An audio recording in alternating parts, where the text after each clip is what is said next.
चलिए शुरू करते हैं कहानी हम लोग। आज डिस्कस करते हैं एलिमिनेशन रिएक्शंस। ठीक, देखिए 4 टाइप की रिएक्शंस मैंने आपको बताई थी पहले दिन जब हम लोग बात कर रहे थे। फर्स्ट था सब्स्टिट्यूशन रिएक्शन। तो सब्स्टिट्यूशन रिएक्शन में हमने इलेक्ट्रोफिलिक सब्स्टिट्यूशन रिएक्शन सीखी, न्यूक्लियोफिलिक सब्स्टिट्यूशन रिएक्शन सीखी, है ना। और ज्यादा इंपॉर्टेंट नहीं थी फ्री रेडिकल सब्स्टिट्यूशन रिएक्शन, सबसे ज्यादा इंपॉर्टेंट थी इलेक्ट्रोफिलिक सब्स्टिट्यूशन और न्यूक्लियोफिलिक सब्स्टिट्यूशन, जिसमें SN1 SN2 हम लोगों ने सीखा, है ना। ये हो गई आपकी सब्स्टिट्यूशन रिएक्शन। पिछली क्लास से हम लोग सीख रहे थे एडिशन रिएक्शंस। तो एडिशन रिएक्शन में मैंने बहुत सारी चीजें आपको सिखाई हुई हैं। इलेक्ट्रोफिलिक एडिशन कैसे पहचानते हैं, न्यूक्लियोफिलिक एडिशन, है ना, और उसके बाद फिर आया फ्री रेडिकल एडिशन। बहुत अच्छे से हमने प्रैक्टिस करी कि कब मार्कोनिकॉफ लगना है, कब नहीं लगना है, खराश इफेक्ट या एंटी मार्कोनिकॉफ या पेरोक्साइड इफेक्ट क्या है, पेरोक्साइड इफेक्ट का मैकेनिज्म क्या है, और उसके बाद हम लोगों ने वहां पर सीखा हुआ था कि मार्कोनिकॉफ रूल जो है उसका मैकेनिज्म क्या है ना। तो ये सब चीजें मैं आपको एडिशन रिएक्शन के अंदर सिखा चुका हूं। एलिमिनेशन सीखेंगे और रीअरेंजमेंट अभी नहीं सीखेंगे हम लोग, क्योंकि रीअरेंजमेंट में क्या रहते हैं, बहुत सारे कॉम्प्लिकेशंस आते हैं। ठीक, तो पहले आप इन सारी चीजों को अच्छे से प्रिपेयर कर लीजिए, फिर देखेंगे कभी समय मिला तो रीअरेंजमेंट बताएंगे। एलिमिनेशन रिएक्शंस क्या होती हैं, सिंपल सी बात है। यदि एडिशन होता है तो सोचो, एडिशन होता है तो triple bond convert into double bond and double bond convert into single bond, addition हो रहा है। एलिमिनेशन के अंदर क्या होता है, एलिमिनेशन में single bond convert into double bond and double bond convert into triple bond, ऐसे एलिमिनेशन होते हैं। ठीक है, फर्स्ट यदि हम बात करें यहां एलिमिनेशन की, तो एलिमिनेशन रिएक्शन 2 टाइप्स की होती है। First is alpha elimination and second is beta elimination. Now what is alpha elimination? Alpha elimination क्या है? अल्फा एलिमिनेशन के अंदर क्या होता है कि जो भी ग्रुप है ना, लीविंग ग्रुप जो छोड़ करके जाने वाला है वो, और मोस्टली हाइड्रोजन सेम कार्बन या अल्फा कार्बन से ही निकलते हैं। जैसे एक एग्जांपल मैं आपको बताता हूं कि मान लीजिए मेरे पास है क्लोरोफॉर्म। क्लोरोफॉर्म को सभी लोग पहचानते हैं, CHCl3 है, क्लोरोफॉर्म है। हमने यहां पर प्रेजेंस ले ली है एल्कोहलिक KOH की, बस ये बहुत छोटी सी बात है, बहुत ध्यान से रखना है। Aqueous KOH and alcoholic KOH, ठीक, 3 बार बोल लेना मन ही मन में जो मैं बात बोल रहा हूं। वैसे तो मैं 150 बार पहले भी रिपीट कर चुका हूं, लेकिन फिर से एक्वस KOH सब्स्टिट्यूशन कराते हैं, एक्वस KOH सब्स्टिट्यूशन कराते हैं, एक्वस KOH सब्स्टिट्यूशन कराते हैं, लेकिन एल्कोहलिक KOH जो होता है ये एलिमिनेशन कराता है। तो एल्कोहलिक KOH क्या कराएगा, एलिमिनेशन कराएगा। ठीक, जिस कार्बन पे ग्रुप अटैच होते हैं उसको हम अल्फा कार्बन बोलते हैं। तो इसी कार्बन पे से हाइड्रोजन और इसी कार्बन पे से कोई एक हैलोजन यहां से एलिमिनेट हो जाए, रिलीज हो जाए। ठीक, तो यहां से मान लीजिए HCl रिलीज हो गया, और HCl रिलीज हो गया तो क्या बचा यहां पर, CCl2 बचा, CCl2। ठीक, पढ़ा था उस दिन हम लोगों ने रिएक्शन इंटरमीडिएट में, क्या नाम था CCl2 का, डाइक्लोरोकार्बीन, है ना। तो CCl2 बन गया यहां पर। तो जब सेम कार्बन पे से हाइड्रोजन और कोई लिविंग ग्रुप यदि एलिमिनेट हो जाते हैं, such type of reactions are known as what, alpha elimination. ठीक है ना, इनसे इस प्रकार की स्पीशीज का फॉर्मेशन होता है, लाइक कार्बीन, है ना।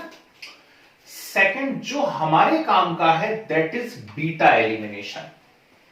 बीटा एलिमिनेशन के अंदर क्या होता है, बीटा एलिमिनेशन में लिविंग ग्रुप फर्स्ट कार्बन पे से रिलीज होता है और हाइड्रोजन बीटा कार्बन पे से रिलीज होता है। ठीक है, जैसे एक एग्जांपल मैं आपको बताता हूं। मान लीजिए मेरे पास है CH3 CH2 CH2 Cl, अब ये है मेरे पास। ठीक है, एल्कोहलिक एल्कोहलिक KOH हमने यहां पर ले लिया है। अब एल्कोहलिक KOH हमने यहां पर लिया हुआ है, तो ये कौन सा कार्बन है, अल्फा कार्बन, और ये कौन सा कार्बन है यहां पर, बीटा कार्बन। इस बात में तो दिक्कत नहीं है किसी को, ये बात तो सभी जानते हैं, अल्फा कार्बन बीटा कार्बन। तो ये अल्फा है और ये बीटा है, तो बहुत ध्यान से सुनना मैं क्या बोलने जा रहा हूं। अल्फा कार्बन पे से कौन निकलने वाला है, लिविंग ग्रुप, और बीटा कार्बन पे से क्या निकल जाएगा यहां से, हाइड्रोजन। तो इस प्रकार से क्या हो जाएगा, यहां पर HCl रिलीज होगा, ये HCl यहां पर रिलीज हो गया और बचा क्या, यहां पर बचा CH3CH CH2, बोलो हाँ। ठीक, वैलेंसी कंप्लीट नहीं है तो हम क्या कर देंगे, एक डबल बॉन्ड लगा देंगे। तो अभी बोला मैंने कि single bond convert into double bond and double bond convert into what, triple bond. इस प्रकार से हुआ करती है एलिमिनेशन रिएक्शन। तो डिफरेंस समझ में आया, अल्फा एलिमिनेशन कब बोलते हैं और बीटा एलिमिनेशन कब बोलते हैं। जब एक ही कार्बन पे से लिविंग ग्रुप और हाइड्रोजन दोनों रिलीज हो जाते हैं तो हम उसको अल्फा एलिमिनेशन बोला करते हैं। और जब लिविंग ग्रुप फर्स्ट कार्बन या अल्फा कार्बन पे से निकले और हाइड्रोजन बीटा कार्बन पे से निकले तो such type of reactions are known as what, beta elimination. अभी घुसा कुछ दिमाग के अंदर, दिक्कत तो नहीं इसके अंदर, ठीक है ना। अब बीटा एलिमिनेशन रिएक्शंस के टाइप की यदि हम बात करें तो बीटा एलिमिनेशन 3 टाइप्स की होती हैं, E1 reaction, E2 reaction and E1 CB reaction. ठीक, E1 रिएक्शन से मतलब होता है यूनिमॉलिक्यूलर एलिमिनेशन, E2 से मतलब होता है बाइमॉलिक्यूलर एलिमिनेशन एंड E1 CB से मतलब होता है यूनिमॉलिक्यूलर कॉन्जुगेट बेस एलिमिनेशन। ये, लेकिन मुझे नहीं लगता कि अभी आपको इतने डीप में जाने की जरूरत है इसके अंदर, ठीक है ना, कुछ रिक्वायर्ड नहीं है। यहां हम सीधे इनपे ये एग्जांपल मैं भी आपको बता दूंगा, इसके कुछ कंपैरिजन हम डायरेक्ट कर लेंगे चार्ट बना करके। E1, E2 और E1 CB में हम सीधे कंपैरिजन कर लेंगे। यदि आपने ध्यान से पिछली क्लासेस अटेंड की हैं या पिछली थ्योरी आपने पढ़ी हुई है, सब्स्टिट्यूशन वगैरह है ना, या एडिशन, तो ये आपको आसानी से समझ में आ जाएगा, कोई दिक्कत नहीं है। अब मैं आपको सबसे इंपॉर्टेंट और काम की बात बताता हूं and that is rules for elimination. Rules for elimination से मतलब क्या है कि हमें कैसे पता पड़ेगा कि एलिमिनेशन रिएक्शन में कौन से प्रोडक्ट बनने। जैसे ये रिएक्शन तो बहुत सिंपल थी, पर मान लीजिए मैं यहां इस प्रकार का कोई एक रिएक्टेंट आपको देता, बहुत ध्यान से देखना सभी लोग। चलिए, ये एक रिएक्टेंट मुझे यहां पर सामने नजर आ रहा है और इसकी मैंने अल्कोहलिक KOH से रिएक्शन करवाई। क्या लिया हुआ यहां पर मैंने, अल्कोहलिक KOH लिया हुआ है। अब अल्कोहलिक KOH से मैं इसकी रिएक्शन करवा रहा हूं, ठीक, क्या लगता है, तो जैसे ही देखा अल्कोहलिक KOH है तुरंत आप समझ गए कि भैया यहां पर तो एलिमिनेशन होना है। ठीक, दिख रहा है कि ये बीटा एलिमिनेशन का केस बन सकता है ना। तो यहां पे बीटा एलिमिनेशन मतलब ये क्लोरीन निकलेगा और साथ में क्या निकलने वाले हैं इसके अंदर से, हाइड्रोजन। अब सवाल ये उठता है कि हाइड्रोजन निकलेगा कहां से, ये अल्फा कार्बन है, ठीक, और बीटा कार्बन कहां है, जल्दी से बताइए। ये भी बीटा कार्बन है और ये भी बीटा कार्बन है, दोनों बीटा कार्बन है कि नहीं। तो हाइड्रोजन कहां से निकलेगा, फर्स्ट इधर वाले बीटा से निकलेगा या यहां वाले बीटा से निकलेगा, है ना। मान लीजिए मैं इसको बीटा 1 बोल देता हूं, इसको बीटा 2 बोल देता हूं, देखते रहिए बोर्ड पर। ठीक, तो मैंने पहली पॉसिबिलिटी बनाई, फर्स्ट पॉसिबिलिटी बनाई फ्रॉम बीटा 1। ठीक, हाइड्रोजन कहां से निकले, यदि बीटा 1 पे से निकले तो यहां से हाइड्रोजन निकले, ये Cl निकले, तो बोलिए क्या रिलीज हो गया इसके अंदर, HCl। और यदि HCl रिलीज हो गया तो बचा क्या मेरे पास, CH3CH CH3 CH CH2 और मैं क्या लगा दूंगा यहां पर, डबल बॉन्ड। कोई दिक्कत इसके अंदर नहीं, ठीक है। सेकंड पॉसिबिलिटी, मान लीजिए वो हाइड्रोजन बीटा 2 से निकले, यहां से निकले हाइड्रोजन। यदि यहां से हाइड्रोजन निकले तो क्या आंसर आना चाहिए, CH3C CH3 double bond CH CH3। Is it clear. ये दो प्रोडक्ट यहां बनने की पॉसिबिलिटी मुझे नजर आ रही है, ये भी बन सकता है और ये भी बन सकता है। अब सवाल ये उठा, which one is major product, इनमें से मेजर प्रोडक्ट कौन सा है। ठीक, तो यहां पर हम दो रूल को फॉलो किया करते हैं। फर्स्ट होता है Saytzeff rule and second is Hofmann rule. ध्यान रखिएगा, मार्कोनिकॉफ रूल और एंटी मार्कोनिकॉफ रूल कहां पर लग रहे हैं, एडिशन रिएक्शन के अंदर लग रहे हैं, और सेटजेफ रूल और हॉफमैन रूल कहां पर लग रहे हैं, ये लग रहे हैं एलिमिनेशन रिएक्शन के अंदर। ठीक है ना। तो पहले हम बात करें सेटजेफ रूल की। सेटजेफ रूल क्या बोलता है, ठीक, ध्यान से सुनिए और जो मैं बोलता हूं उसको मन में दोहराया करिए। सेटजेफ रूल बोलता है more substituted alkene will be major product. क्या बोलता है, बोलो सब लोग मन ही मन में, more substituted alkene will be major product. क्या मतलब है, मैंने पिछली क्लास में आपको बताया था सब्स्टिट्यूटेड एल्कीन का मतलब। मैंने कहा था आप एक बेसिक एल्कीन ले लीजिए, बेसिक एल्कीन हमेशा क्या होती है, ये होती है, ठीक। अब more substituted alkene will be major product का मतलब क्या है, इसमें डबल बॉन्डेड कार्बन पे जिसमें लीस्ट नंबर ऑफ हाइड्रोजन रहेंगे, ठीक, लिख लेना जो लोग बार बार भूल जाते हैं, डबल बॉन्डेड कार्बन पे जिसमें लीस्ट नंबर ऑफ हाइड्रोजन रहेंगे, मिनिमम नंबर ऑफ हाइड्रोजन रहेंगे, उसे कहा जाएगा मोर सब्स्टिट्यूटेड एल्कीन। जिसमें भी लीस्ट नंबर ऑफ हाइड्रोजन रहेंगे उसे कहा जाएगा मोर substituted alkene. Is it clear? अब इन दोनों में देखो जरा ध्यान से, ये डबल बॉन्डेड कार्बन है, इस पे कितने हाइड्रोजन है, 3 हाइड्रोजन, होने कितने चाहिए थे, 4, यानी एक हाइड्रोजन कम है, एक हाइड्रोजन कम है, यानी एक हाइड्रोजन हटके कोई सा ग्रुप लगा है, इसको कहते हैं मोनो सब्स्टिट्यूटेड। क्या कहोगे आप इसको, मोनो सब्स्टिट्यूटेड। जरा कंफ्यूजन हो जरा सा भी तो बोल देना बीच में, है। यहां देखिए ये डबल बॉन्डेड कार्बन है और डबल बॉन्डेड कार्बन पे देखिए ध्यान से कितने हाइड्रोजन है, केवल एक ही हाइड्रोजन है। डबल बॉन्डेड कार्बन दोनों पे मिला करके केवल एक ही हाइड्रोजन है। इसमें टोटल हाइड्रोजन कितने थे, 3, होने कितने चाहिए थे, 4, ठीक, 4 होने चाहिए थे, 3 हैं, यानी कितना कम हुआ है, 1। तो एक हाइड्रोजन हटके कोई ग्रुप लगा है, तो एक हाइड्रोजन हटके कोई ग्रुप लगा है तो हम बोलेंगे उसको मोनो सब्स्टिट्यूटेड, ठीक है। यहां देखिए डबल बॉन्डेड कार्बन पे कितना हाइड्रोजन है, डबल बॉन्डेड कार्बन पे एक हाइड्रोजन है, होने कितने चाहिए थे, 4, यानी कितने कम हो रहे हैं, 3। तो जरूर 3 हाइड्रोजन हटके कोई कोई ग्रुप लगे हुए हैं, इसको हम कहेंगे ट्राई सब्स्टिट्यूटेड।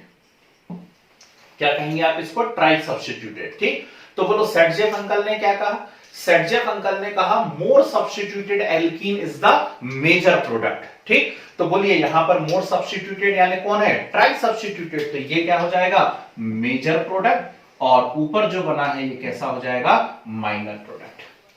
कुछ गुस्सा दिमाग के अंदर, ऐसे पहचाना जाता है, ठीक। अब एक और कंडीशन बन सकती है, सब बोर्ड पे रहिएगा, यहां पर देखिए ये स्पेशल पॉइंट सेकंड बताता हूं, ठीक है। अब स्पेशल पॉइंट सेकंड की हम लोग बात करते हैं, सब बोर्ड पे कंसंट्रेट रहिएगा और ध्यान से समझने की कोशिश कीजिए। मान लीजिए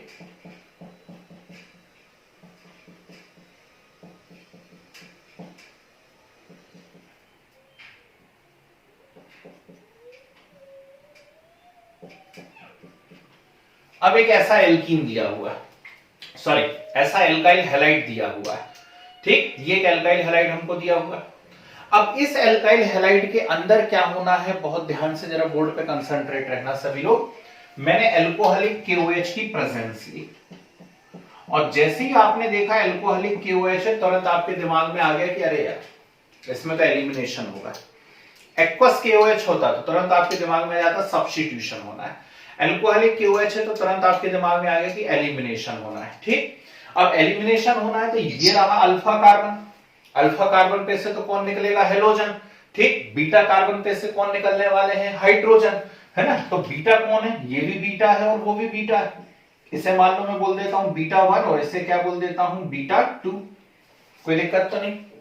अब कहां से हाइड्रोजन निकलेगा, तो 2 पॉसिबिलिटी होगी, बीटा 1 पे से भी निकल सकता है और बीटा 2 पे से भी निकल सकता है, ठीक। तो चलिए पहले मैं कहां से निकाल लेता हूं, फ्रॉम बीटा 1, बीटा 1 पे से हाइड्रोजन निकालता हूं। बीटा 1 पे से यदि हाइड्रोजन निकलेगा तो यहां प्रोडक्ट बनेगा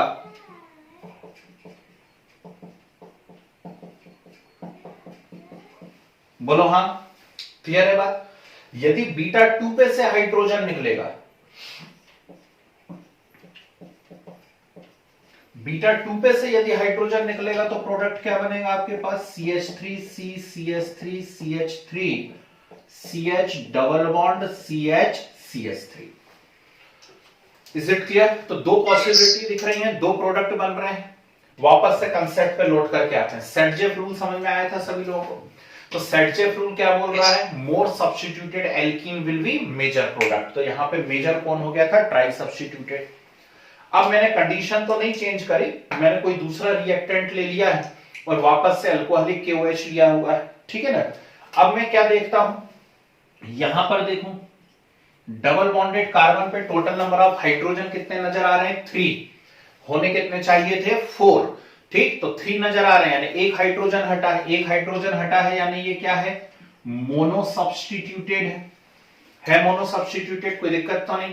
ठीक, यहां देखिए ध्यान से, यहां पर डबल बॉन्डेड कार्बन पे कितने हाइड्रोजन नजर आ रहे हैं, 2।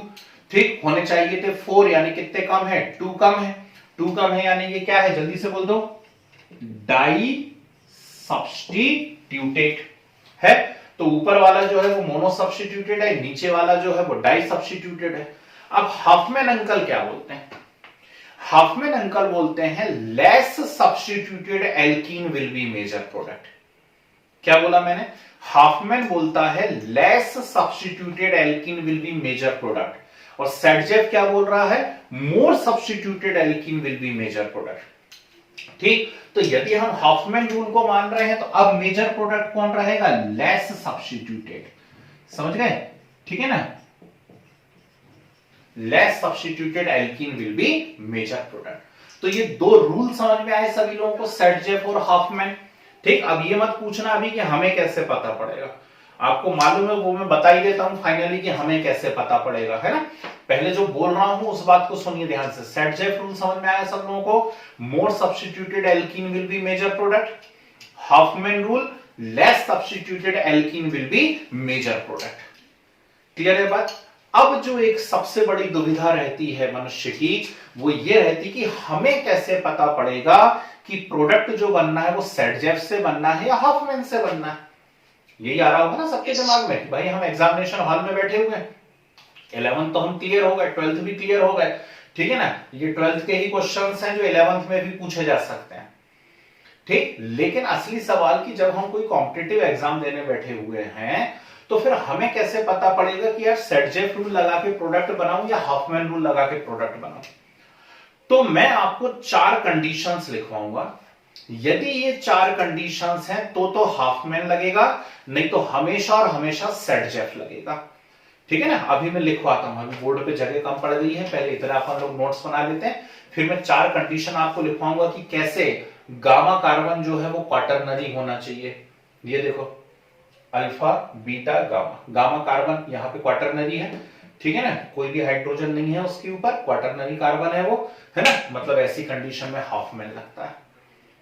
लीविंग ग्रुप बहुत ही वीक हो, जैसे फ्लोरीन वगैरह हो, समझे बात को, तो फिर हाफमैन लगता है। प्रेजेंस जो है वो बहुत ही बल्की बेस की हो, बल्की बेस की हो मतलब बड़े भारे कोई ग्रुप उसमें अटैच हो, उनके साथ यदि OH अटैच है तो हाफमैन लगा करता है। ठीक, अब निकल ही गया तो चारों कंडीशन सुन भी लीजिए। पहला क्या, गामा कार्बन क्वाटरनरी यदि दिख जाए, जैसे ये देखो इन दोनों में क्या डिफरेंस है, इसमें ये अल्फा ये बीटा ये गामा, इसमें ये अल्फा ये बीटा ये गामा कार्बन पे कोई भी हाइड्रोजन नहीं है, मतलब गामा कार्बन क्वाटरनरी है, तुरंत मेरे दिमाग में आ गया कि यार इसमें तो हाफमैन प्रोडक्ट बनना है। ये कंडीशन मुझे याद थी इसलिए मैंने आपको बता दिया। ठीक, सेकंड कंडीशन क्या, लीविंग ग्रुप बहुत ही वीक टाइप के, जैसे यहां पर क्लोरीन की जगह यदि फ्लोरीन होता है तो वो फेवर करता हाफमैन प्रोडक्ट को। ठीक, फ्लोरीन यदि होता तो हाफमैन को वो क्या करता, फॉलो करता, है ना।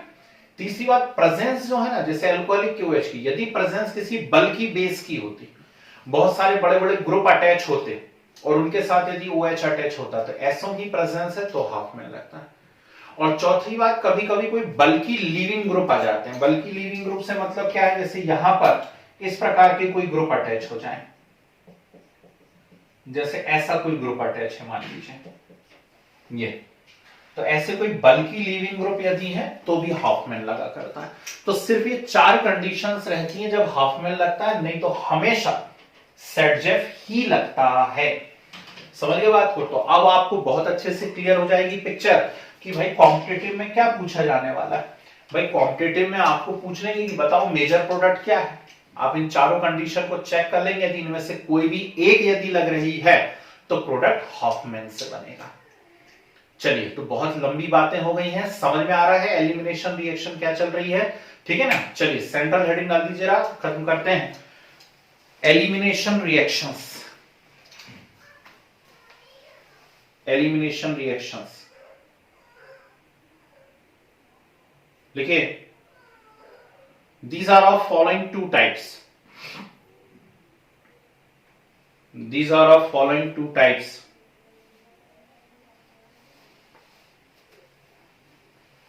फर्स्ट साइड हेडिंग वाली है अल्फा एलिमिनेशन। अल्फा एलिमिनेशन लिखिए, reaction in which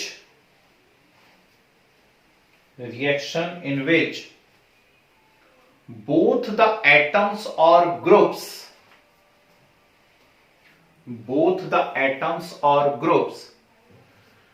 are removed from same carbon,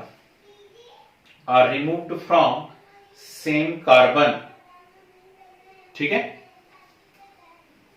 arrow बना करके लिखिए, reaction generally given by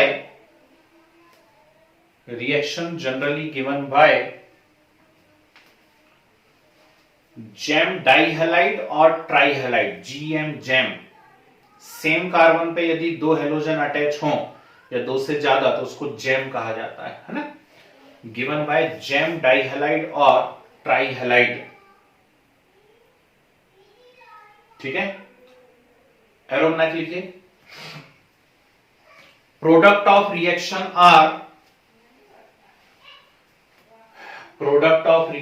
are halocarbene. Product of reaction are हेलोकार्बीन।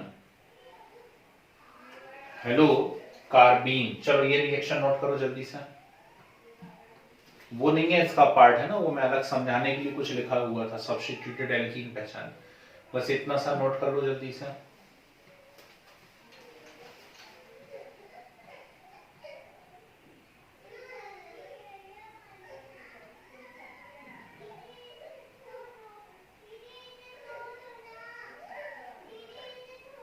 डाली heading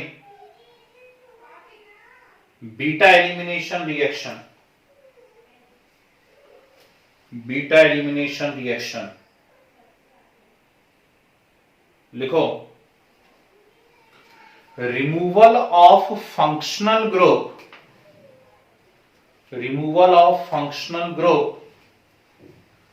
from alpha carbon,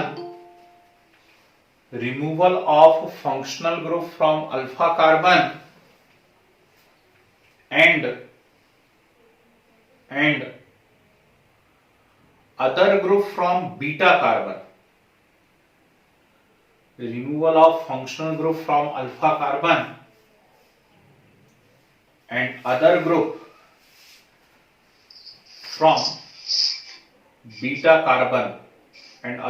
from beta carbon, ठीक है। फिर एरो बना के लिखें, in these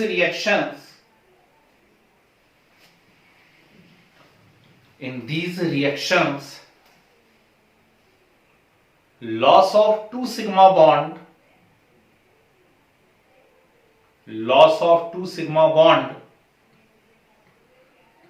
and gain of 1 pi bond takes place, ठीक है। फिर arrow, product of reaction generally less stable,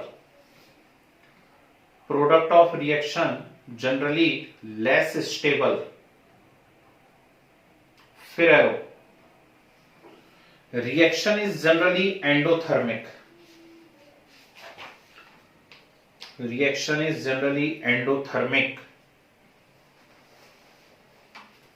ठीक है। चलिए एरो का साइन बना के लिखिए,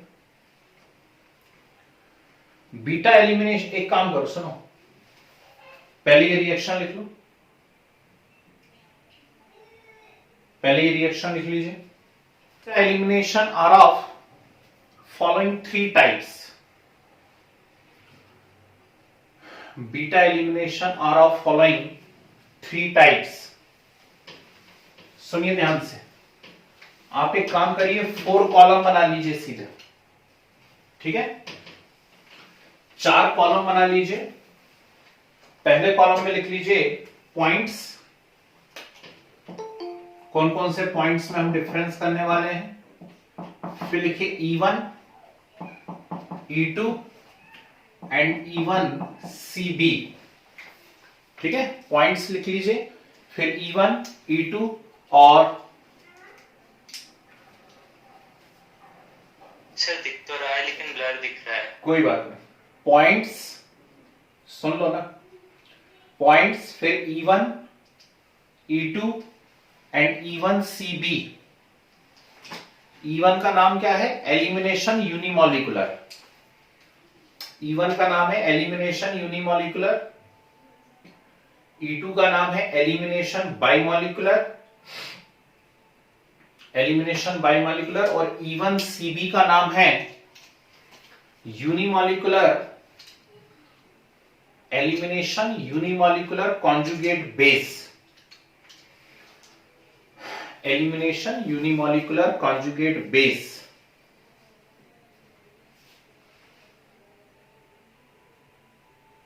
ठीक है। चलिए पॉइंट्स में लिखिए number of steps, number of steps E1 में लिखिए 2 step process, 2 step process. E2 में लिखिए 1 step process, 1 step process. E1 CB में लिखिए 2 स्टेप प्रोसेस, 2 स्टेप प्रोसेस, ठीक। नेक्स्ट पॉइंट लिखिए reaction intermediate, reaction intermediate. E1 में लिखिए कार्बोकैटायन इज RI, RI बोले तो रिएक्शन इंटरमीडिएट, ठीक। Carbocation is reaction intermediate. E2 में लिखिए नो RI ट्रांजिशन स्टेट, कोई रिएक्शन इंटरमीडिएट नहीं बनता है, ट्रांजिशन स्टेट बनती है। ट्रांजिशन स्टेट क्या होती है आपको पढ़ा चुका हूं SN2 में, है ना। तो no reaction intermediate, transition state. E1 C में भी लिखिए, E1 C में लिखिए carbanion, carbanion is reaction intermediate, carbanion is reaction intermediate, ठीक है। चलिए नेक्स्ट काइनेटिक्स, काइनेटिक्स जी। काइनेटिक्स में rate is equal to K RX। इसका क्या मतलब है कि रेट केवल किसके कंसंट्रेशन पे डिपेंड कर रही है, रिएक्टेंट के कंसंट्रेशन पे डिपेंड कर रही है, या एल्काइल हैलाइड जो भी आपने लिया हुआ उसके कंसंट्रेशन पे डिपेंड कर रही है। इसके ऊपर 1 की पावर है, इसको फर्स्ट ऑर्डर रिएक्शन कहेंगे, ठीक। साथ में ये यूनिमोलिकुलर है ना। तो इसका काइनेटिक्स यदि आपसे पूछेंगे तो आपको 3 बातें मालूम होनी चाहिए। पहली बात, रेट सिर्फ रिएक्टेंट के कंसंट्रेशन पे डिपेंड कर रही है, ठीक। इसके ऊपर 1 की पावर है इसलिए ऑर्डर 1 है, और यूनिमोलिकुलर रिएक्शन क्योंकि सिंगल मॉलिक्यूल के कंसंट्रेशन पे डिपेंड कर रहा है, ठीक है ना। इसमें यदि हम बात करते हैं तो यहां rate is equal to K RX and base. RX यानी एल्काइल हैलाइड या रिएक्टेंट के concentration as well as base के कंसंट्रेशन पे भी डिपेंड करती है। इसके ऊपर 1 का पावर, इसके ऊपर 1 का पावर एंड टोटल 2 यानी सेकंड ऑर्डर रिएक्शन है, ठीक। और 2 मॉलिक्यूल पे डिपेंड कर रही है इसलिए कैसी है ये, बाई मॉलिकुलर है। क्लियर है बात, देखते चलिए जरा साथ साथ फटाफट, ठीक है। बाई मॉलिकुलर रिएक्शन है ना। इसमें क्या होता है, यहां भी सेम होता है, रेट RX और बेस दोनों के कंसंट्रेशन पे डिपेंड करती है। ये भी सेकेंड ऑर्डर है लेकिन यूनिमॉलिक्यूलर है।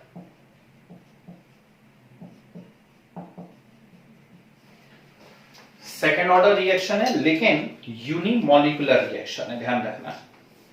ठीक है ना। चलिए नेक्स्ट।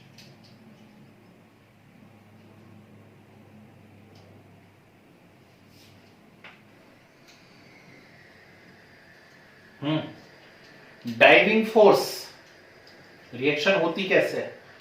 ड्राइविंग फोर्स लिखिए इसके अंदर E1 में ionisation of RX,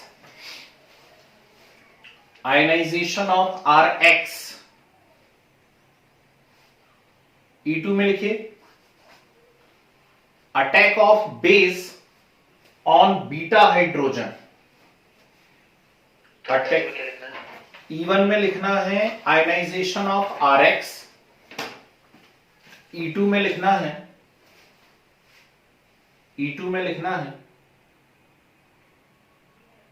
attack of base on beta hydrogen.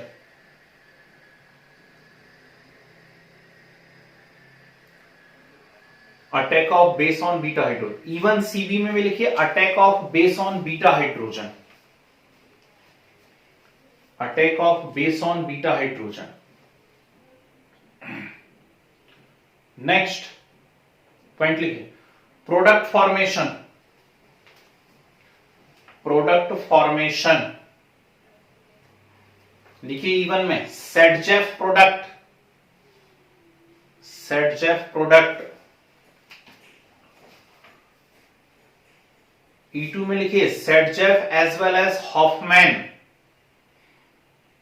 सेटजेफ as well as Hoffmann.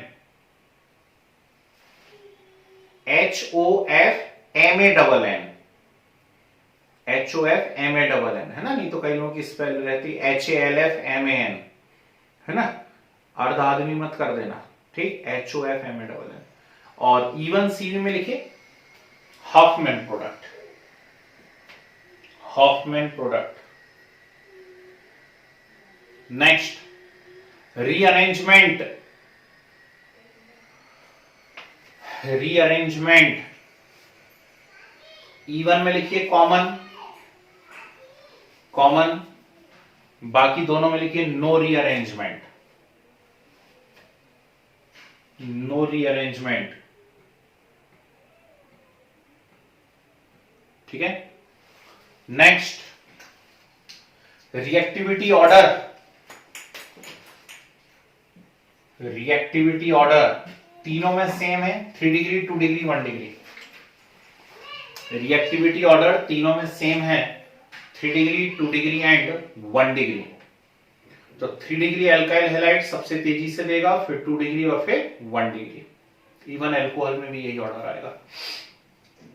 Clear है बात। चलिए हेडिंग डालिए रूल्स फॉर एलिमिनेशन रिएक्शन।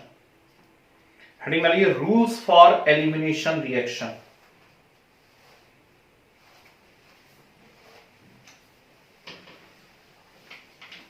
चलिए फर्स्ट हेडिंग डालिए इसके अंदर Saytzeff rule, SAYTZEFF, Saytzeff rule. लिखिए according to Saytzeff, according to Saytzeff in beta elimination reaction, in beta elimination reaction more substituted alkene will be major product,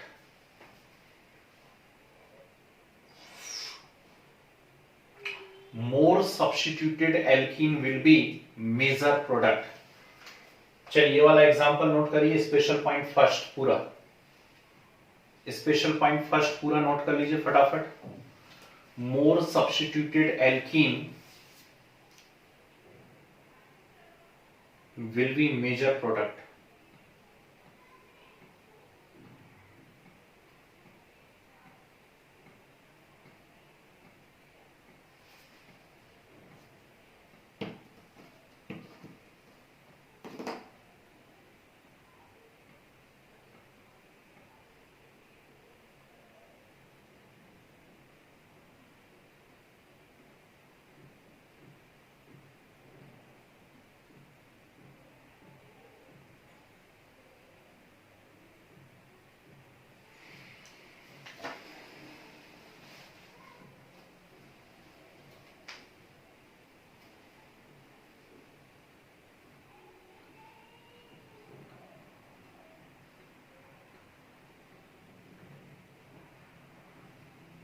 हो गया।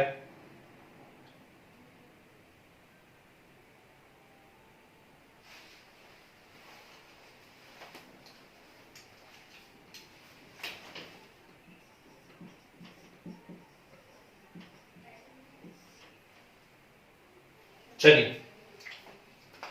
Heading डालिए Hofmann rule. Hofmann rule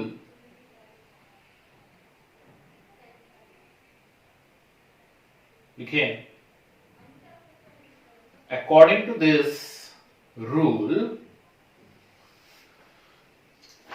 according to this rule, in beta elimination reaction,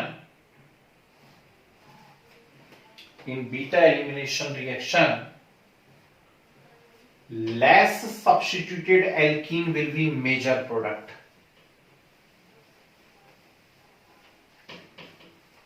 Less substituted alkene will be major product.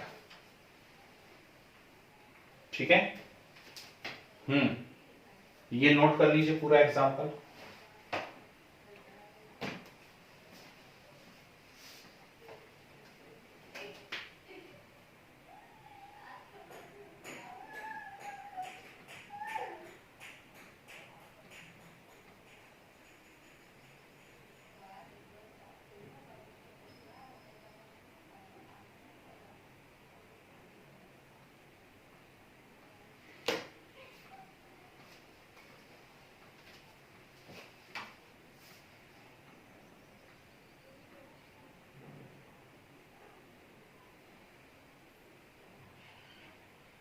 हो गया।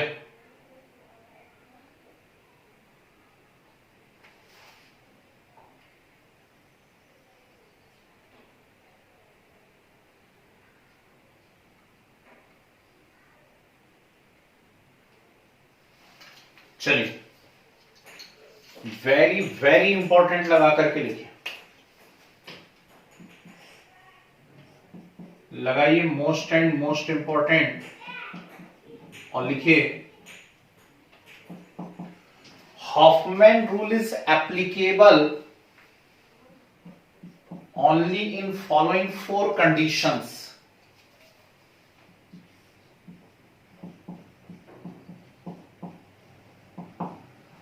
Hoffman rule is applicable only in following 4 conditions. First, when leaving group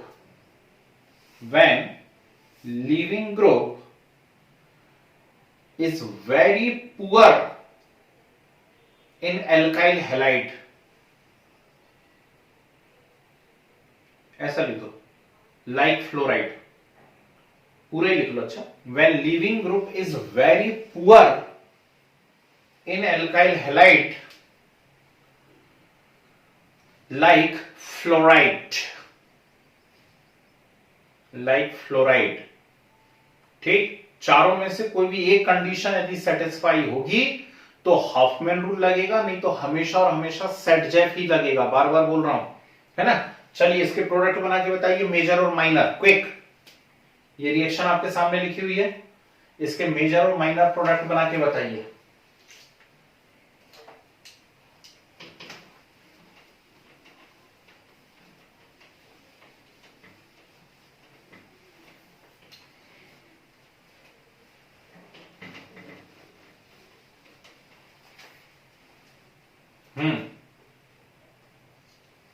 हो गया। कैसे सिखाता हूं मैं, यहां alpha लिखना चाहिए, एक को बीटा 1 लिख दो, एक को बीटा 2 लिख दो। तो बीटा 1 में से हाइड्रोजन निकाल लो आप, बीटा 1 में से हाइड्रोजन निकाल लोगे तो ये बनेगा CH3 CH2 CH double bond CH2। और यदि बीटा 2 में से हाइड्रोजन निकाल लेंगे तो यहां पर बनेगा CH3 CH double bond CH CH3। Clear. अब इसमें लिविंग ग्रुप बहुत ही पुअर ग्रुप है, लाइक फ्लोराइड, तो इसमें मेजर प्रोडक्ट कौन होगा, मोर सब्स्टिट्यूटेड एल्कीन, यानी ये है मेजर और ये है माइनर प्रोडक्ट। कुछ गुस्सा दिमाग के अंदर, ठीक है ना। तो ये मेजर प्रोडक्ट है और वो माइनर प्रोडक्ट है। आई ट्रिक समझ में, कंफ्यूज तो नहीं हो गए कभी भी, पक्का।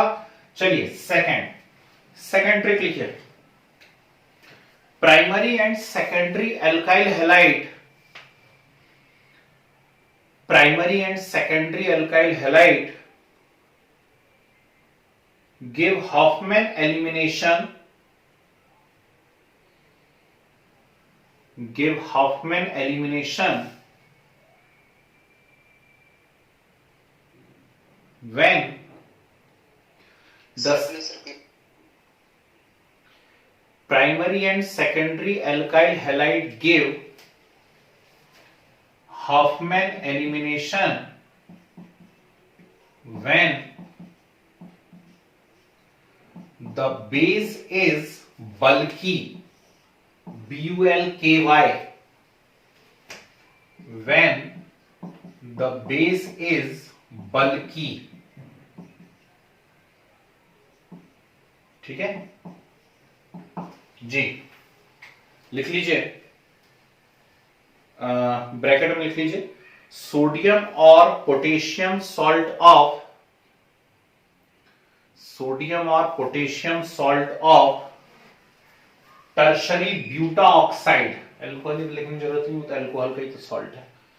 सोडियम और potassium salt of tertiary buta oxide, तो ऐसी किसी चीज की प्रेजेंस दिख जाए, समझो बात को, फिर भले यहां पे ग्रुप कोई सा भी, उससे हमें कोई लेना देना नहीं। यदि ऐसी किसी चीज की प्रेजेंस है तो फिर मेजर प्रोडक्ट हॉफमैन के अकॉर्डिंग बनेगा। चलिए इसका प्रोडक्ट बना लीजिए जल्दी से।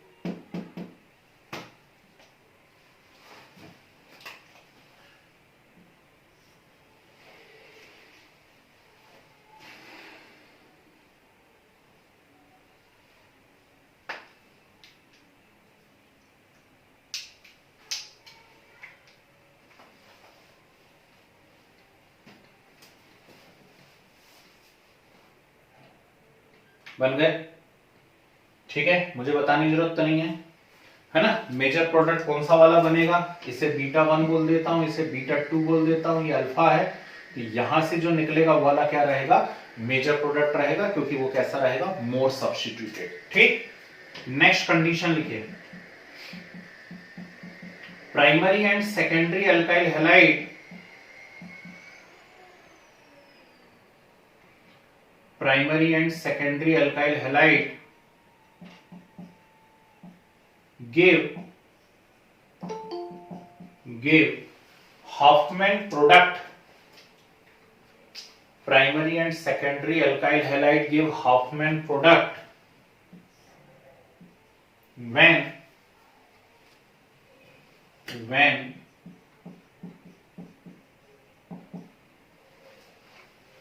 gamma carbon is quaternary, when gamma carbon is quaternary,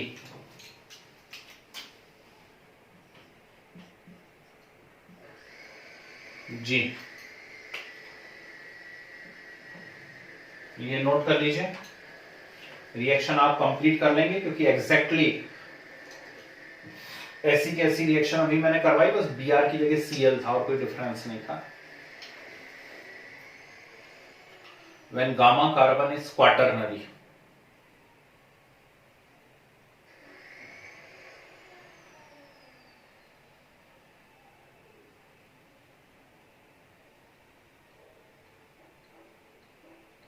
ठीक है जी।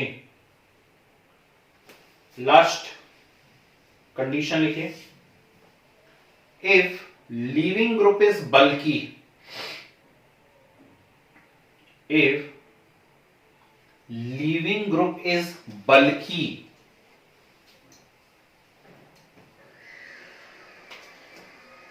then Hofmann products are formed.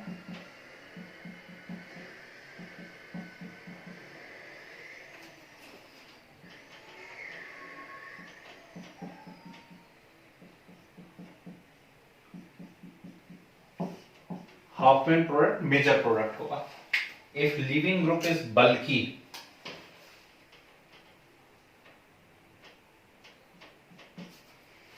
ठीक है, जैसे ये यहां पर है, मान लीजिए आपके सामने एक सल्फर है, ठीक है ना, इस प्रकार से है और बेस की ही प्रेजेंस है, तो बेस का OH नेगेटिव है, ये ऐसा दिया हुआ रिएक्शन, तो ये बल्कि लीविंग ग्रुप है, समझ रहे हो, अकेला Cl, अकेला Br, अकेला F होना अलग बात है और ऐसा ग्रुप होना है, या फिर मान लीजिए आपको कुछ ऐसा दिया हुआ है, कर पाओगे रिएक्शन? करके देखो एक बार, मैं बता देता हूं, नहीं तो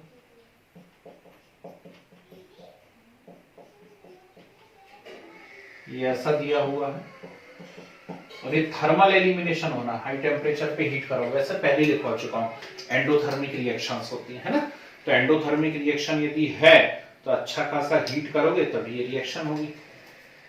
चलो कर लो जरा जल्दी से, देखें क्या बनाते हो।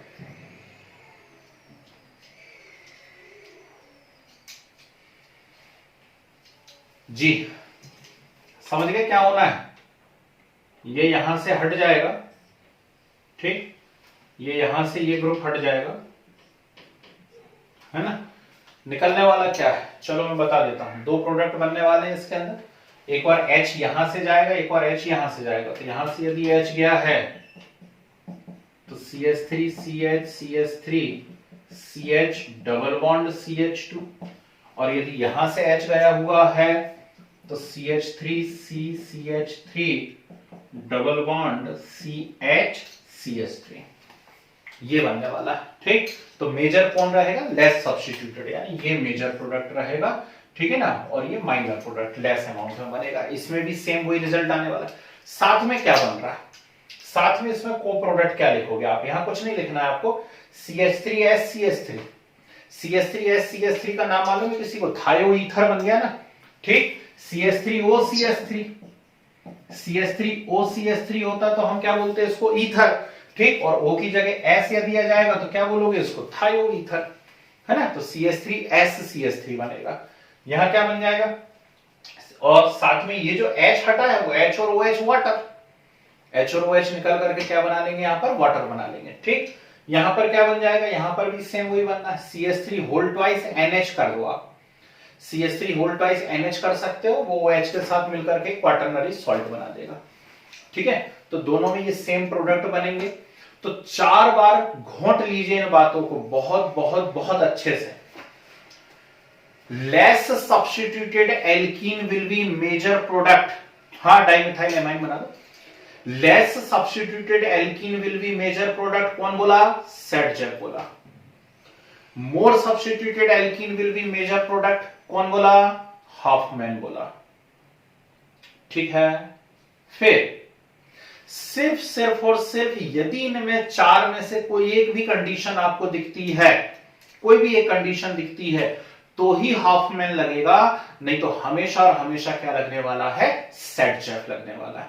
कौन कौन सी कंडीशन की, पहली कंडीशन क्या बोलता है यहां पर, लीविंग ग्रुप बहुत ही वीक टाइप का हो, जैसे फ्लोरीन, जिसकी इच्छा ही नहीं है छोड़ करके जाने की, इस प्रकार की यदि किसी चीज की प्रेजेंस है तो हॉफमैन से बनता है। दूसरी बात क्या आती है यहां पर कि जो प्रेजेंस हम ले रहे हैं वो किसी बल्कि बेस की हो, नॉर्मल NaOH KOH की जगह यहां कुछ भी हो, आप उससे कोई लेना देना नहीं है आपको, पर यदि किसी बल्कि बेस की प्रेजेंस है तो भी हॉफमैन प्रोडक्ट मेजर प्रोडक्ट होगा। तीसरी कंडीशन क्या बोलता है, गामा कार्बन यदि क्वाटरनरी है तो मेजर प्रोडक्ट हॉफमैन होगा, और चौथी कंडीशन क्या बोलता है, हमेशा याद रखिएगा, जो लीविंग ग्रुप है, जो छोड़ के जाने वाला खुद ही बल्कि हो यदि, तो भी मेजर प्रोडक्ट हॉफमैन होगा, नहीं तो हमेशा क्या लगने वाला है, सेटजेफ। घुस गया दिमाग के अंदर, आई एलिमिनेशन समझ में, चलिए कुछ करके बता दीजिए स्पेशल पॉइंट, एक काम करता हूं लिखवा देता हूं, काय को कष्ट दोगे अपने आप को, हेडिंग डाल दीजिए एलिमिनेशन इन एल्कोहल, हेडिंग डालिए एलिमिनेशन इन एल्कोहल,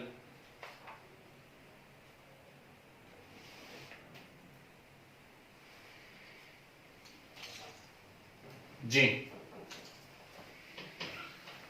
देखिए एल्कोहल का एलिमिनेशन होना है, एल्कोहल के अंदर एलिमिनेशन रिएक्शन होनी है, मतलब कुल मिलाकर के एल्कोहल का होना है डिहाइड्रेशन। भाई अल्कोहल मतलब OH ग्रुप है, ठीक, अब OH ग्रुप में से एलिमिनेशन होना है तो OH निकलेगा और अपने साथ में एक H को ले जाएगा, OH निकलेगा अपने साथ में एक H को ले जाएगा, मतलब कुल मिलाकर के क्या निकल गया, वाटर। और वाटर का निकल जाना क्या कहलाता है, वाटर का निकल जाना कहलाता है डिहाइड्रेशन। ठीक है ना, वाटर का निकलना डिहाइड्रेशन कहलाता है। अब सिंपल है, बस इनका कभी कभी रिएक्टिविटी ऑर्डर पूछ लेते हैं कि कौन ज्यादा जम से डिहाइड्रेशन देगा, है ना, कौन कम डिहाइड्रेशन देगा, ऐसे कुछ क्वेश्चंस आया करते हैं। जैसे एक सिंपल क्वेश्चन से शुरुआत करें, ये रहा CH3CH2OH एथेनॉल है ना। अब यहां पर प्रेजेंस याद रखो किस किस की होती है, कंसंट्रेटेड H2SO4 या KHSO4 पोटेशियम बाइसल्फेट या H3PO4 या मतलब और, नहीं तो सोचो YA Al2O3, ठीक है ना, और P2O5 ये चारों पांचों जो हैं ये कुछ बहुत ही कॉमन डिहाइड्रेटिंग एजेंट्स हैं। किसके लिए, अल्कोहल के लिए, याद रखिएगा। इनमें से किसी की भी प्रेजेंस है और यदि आप साथ में हीट कर रहे हैं, ठीक, तो मान करके चलिए कि अल्कोहल का क्या हो जाएगा, डिहाइड्रेशन हो जाएगा, उसमें से पानी निकलना ही है। कभी कभी ZnCl2 वगैरह भी यूज कर लेते हैं, एनहाइड्रस। कभी कभी PCl5 की भी प्रेजेंस दिख सकती है आपको, याद रखिएगा। और कभी रेयरली जो है आपको BF3 वगैरह की भी प्रेजेंस दिख सकती है, हीट कर सकते हैं। इतने सारे कॉमन डिहाइड्रेटिंग एजेंट्स होते हैं, क्या बोलते हैं इनको, डिहाइड्रेटिंग एजेंट्स। इनकी प्रेजेंस में क्या होता है, अल्कोहल का डिहाइड्रेशन होता है। ठीक, अल्कोहल का डिहाइड्रेशन होगा तो बड़ी बात है, ये अल्फा कार्बन है, ये बीटा कार्बन है। अल्फा पे से फंक्शनल ग्रुप निकलेगा, बीटा पे से हाइड्रोजन निकलेगा, तो यहां पर बन गया CH2 double bond CH2 plus H2O।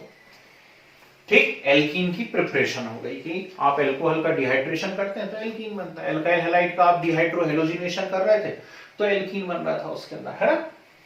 दूसरी एक कंडीशन आपको याद रखना चाहिए कि यदि डिफरेंट टाइप के आपको अल्कोहल दिए हुए हैं, प्राइमरी सेकेंडरी टर्शरी ऐसे अल्कोहल दिए हुए हैं, तो उनकी रिएक्टिविटी का ऑर्डर क्या होता है, तो उनकी रिएक्टिविटी का हमेशा ऑर्डर ये होता है। ठीक, यानी सबसे ज्यादा सेंसिटिव जो रहेगा डिहाइड्रेशन के लिए वो कौन रहेगा, 3 डिग्री, फिर आएगा 2 डिग्री और फिर आएगा 1 डिग्री। क्लियर है बात। ठीक, तीसरी बात ये ध्यान रखना है कि इनकी जो रिएक्टिविटी होती है towards dehydration directly proportional to -I power. यदि कोई एक ऐसा अल्कोहल दिया हुआ है जिसके अंदर कोई -I ग्रुप अटैच है, यानी अल्कोहल तो है ही और साथ में कोई -I ग्रुप अटैच है, तो उसका क्या हो जाएगा, डिहाइड्रेशन पावर या डिहाइड्रेशन के लिए रिएक्टिविटी और भी ज्यादा इंक्रीज हो जाएगी। आई या नहीं आई बात समझ में, ठीक है ना। तो ये नोट कर लीजिए जरा, फर्स्ट पॉइंट पूरा का पूरा, फर्स्ट पॉइंट नोट कर लीजिए जरा फटाक से।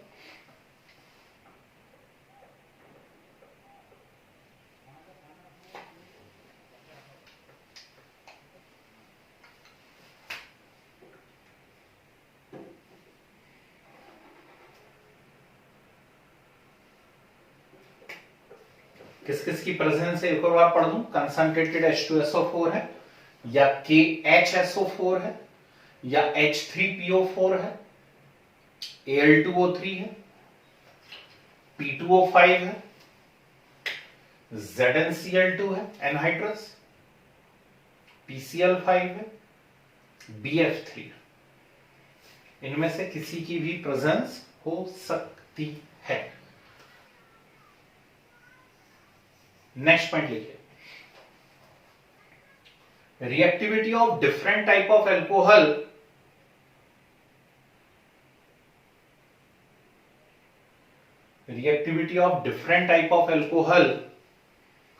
Towards dehydration. ये ऑर्डर लिख लीजिए, 3 डिग्री 2 डिग्री 1 डिग्री, यानी सबसे तेजी से देंगे 3 डिग्री अल्कोहल, है ना।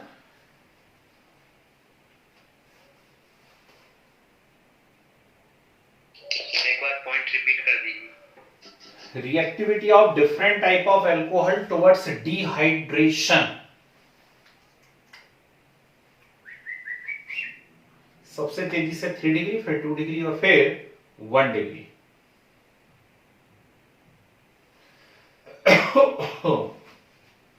Last, -I group attach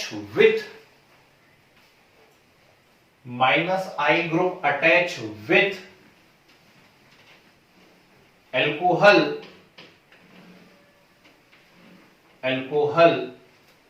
increase their reactivity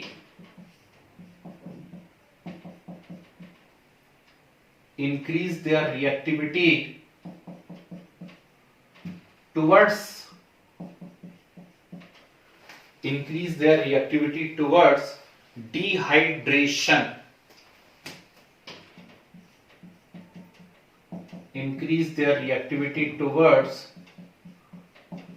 dehydration. Question लिखे, which of the following is most reactive for dehydration? Which of the following is most reactive for dehydration? ये 4 options आपके सामने लिखे हुए हैं। ठीक, आपसे पूछेगा डिहाइड्रेशन के लिए मोस्ट रिएक्टिव कौन है? Which of the following is most reactive for dehydration? लगाइए दिमाग। वेरी गुड, चलिए बहुतों का आंसर भी आ गया, बिल्कुल सही आंसर है। ये सारे के सारे -I ग्रुप हैं, सभी -I ग्रुप हैं। वेरी गुड, लेकिन सबसे स्ट्रॉन्ग -I पावर किसका होता है? NO2 का। ठीक, दैट्स व्हाई मोस्ट रिएक्टिव जो होगा वो फर्स्ट होगा। समझ में आया बाकी लोगों को एक्सप्लेनेशन? सारे ही -I ग्रुप थे, लेकिन सबसे स्ट्रॉन्ग -I जो है इनमें से वो कौन सा था? फर्स्ट वाला, इसलिए वो सबसे ज्यादा सेंसिटिव रहेगा या सबसे ज्यादा रिएक्टिव रहेगा डिहाइड्रेशन के लिए। क्लियर? बाकी हमें कोई क्वेश्चन दू भी, यदि मान लीजिए ऐसा लिखा है मैंने आपके सामने,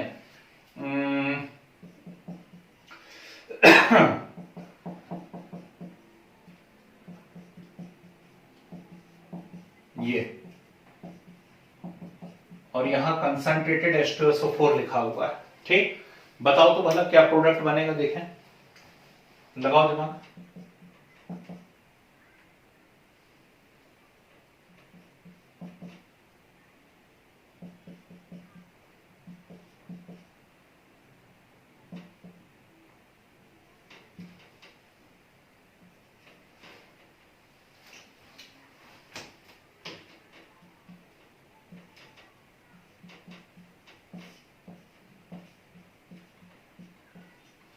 चलिए, ये 2 रिएक्शन करके बता दीजिए। चलो, ये पानी निकला कि नहीं निकला वो देखो पहले तो, मेजर बात। तो बना आपके पास CH3CCH3 double bond CH2, alkene बन गया, और क्या निकल गया उसके अंदर? H2O निकल गया, है ना? इसमें कहां से निकलना चाहिए? यहां से या यहां से? जल्दी बोलो। नीचे से। दोनों तरफ से, नीचे से।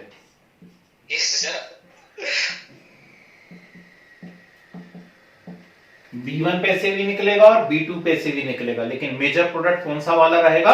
B2 वाला। ठीक है, क्या लग जाएगा उसमें? ZJ फ्यूल लग जाएगा। तो मेजर प्रोडक्ट कौन सा वाला रहेगा? B2 वाला मेजर प्रोडक्ट रहेगा, है ना? हाफ में लगने के तो चांसेस ही नहीं है इसके अंदर। आ गई बात समझ? ठीक है ना? तो चलिए, ये मैंने आपको अब एलिमिनेशन भी सिखा दी। ठीक, दीजिए कोई सा भी एग्जाम, क्वेश्चन आपके कवर होने वाले हैं, है ना? अब बाकी अब आप पोर्शन वीडियोस देखिए, और टेस्ट शेड्यूल जिनको नहीं मिला है उनको टेस्ट शेड्यूल में भेज दे रहा हूं। ठीक, उसके अकॉर्डिंग टेस्ट दीजिए, है ना? और प्रैक्टिस करिए अपनी।